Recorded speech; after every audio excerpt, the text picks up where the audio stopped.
ይሁን ሲል ማድረግ የሚችል እግዚአብሔር ብቻ ነው።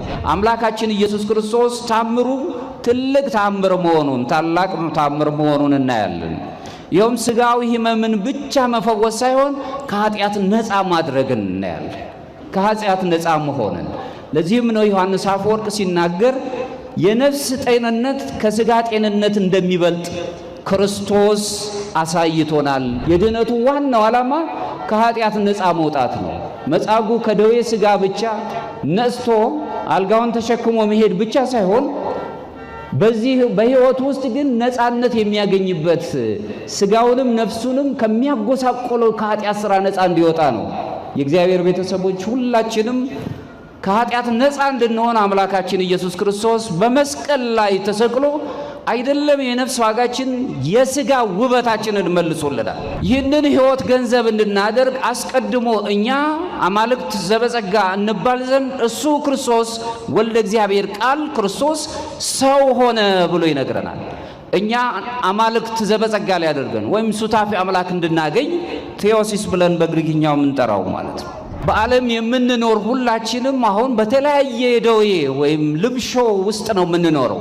በተለይም ዓለም በጣም ድቀት የገጠማት ስብራት ያለባት ስብራቷም የማይጠገን እስኪመስል ድረስ ይህ ቀቢጸ ተስፋ የሚስማማው ዓለም ውስጥ ነው የምንኖር።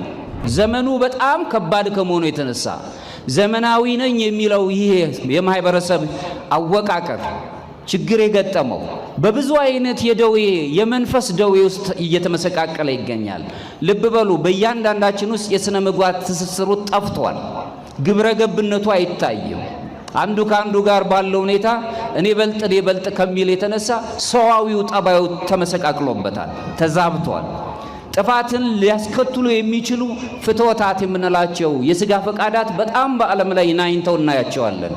የእምነት መጥፋት መታመን ማለት ነው። ወኩን መሐይምን እስከ ለሞት እስከ ሞታችን እስከ እቅታችን ድረስ የታመንን መሆን መታመን መጀመሪያ ለገዛ ሕሊናችን፣ መታመን ለማህበረሰባችን፣ መታመን ለፈጠረን አምላካችን። ይህ ይዘት ይህ ያለው የሆነ መልካሙ ነገር በዓለም ተዘበራርቆ ጠፍቶ እናገኘዋለን። ሌላው መንፈሳዊ ባዶነት፣ ልምሾነት፣ መንፈሳዊው በመንፈስ መውደቅ የመንፈስ ደዌነት በዓለም ላይ ወድቆ ነው ያለው። ሰው በሰውነቱ የሚከብርበት አይደለም። አንዱን በአንዱ ባገኘው ባጣው ነገር ላይ ነው የሚለካው።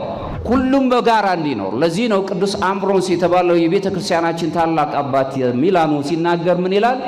አንተ ለድሃው ስትሰጠው የራሱን ታስረክበዋለህ ይለናል።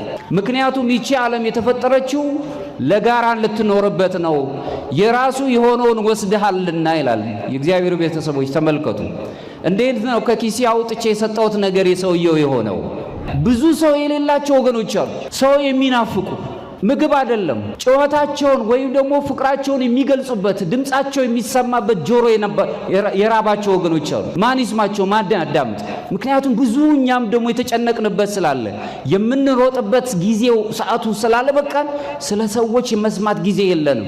ካለንበት በአልጋ በተመሰለችው የኃጢአት ሕይወት ወይም በዓለም ላይ የምንኖርበት የጉስቁልና ፍትወት የሚስማማት ሕይወት ከዚህ ተነስተን ወደ አምላካችን መቅረብ አለብን። የጎሰቆለውን ልባችንን ወደ አምላካችን እንዲያዘነብል ማድረግ አለብን። እንዲፈወስ የምናደርግበት ልዩ መንገድ ስለሆነ ኃጢአትም ከእግዚአብሔር ጋር የምናደርገውን መልካም የሆኑ ዘላለማዊ መንገዳችንን የሚያቋርጥ ስለሆነ ሁላችንም ከኃጢአት ነፃ መሆን አለብን። ሁልጊዜ ከኃጢአት ነፃ እንሆን ነው የምንባለው።